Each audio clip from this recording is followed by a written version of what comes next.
দেশছাড়া হাসিনাকে কোণঠাসায় মরিয়া বাংলাদেশ। ফের আওয়ামী নেত্রীকে রেশারা তদারকি সরকারের। শেখ হাসিনার আমলে বাংলাদেশে একের পর এক প্রতিষ্ঠান ধ্বংস হয়েছে। দেশের আর্থিক উন্নয়নে বাধা দিয়েছে হাসিনা সরকার। তোপ তদারকি সরকারের বাণিজ্য উপদেষ্টা শেখ বসিরউদ্দিনের। শেখ হাসিনা নামে যে মহিলাটা আমাদের দেশে আবর্তিত হয়েছিলেন, আমি অনুরোধ করবো এখানে একাডেমিয়া যারা আছেন ওনার নামে একটা পিএইচডি ডিগ্রি যদি খোলা যেত, আমার মনে হয় খুবই ভালো হয়।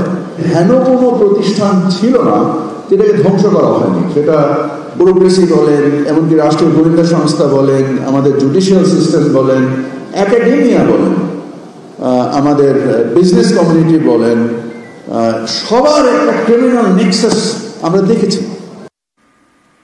পদ্মাপাড়ে ঘুরে দাঁড়াতে মরিয়া আওয়ামী লীগ। বাংলাদেশের গোপালগঞ্জে পুলিশ আওয়ামী লীগের সংঘর্ষ। লিফলেট টেবিলকে ঘিরে বাঁধে সংঘর্ষ। জখম হয় দুপক্ষের প্রায় 5 জন। পুলিশের গাড়িতেও চলে ভাঙচুর।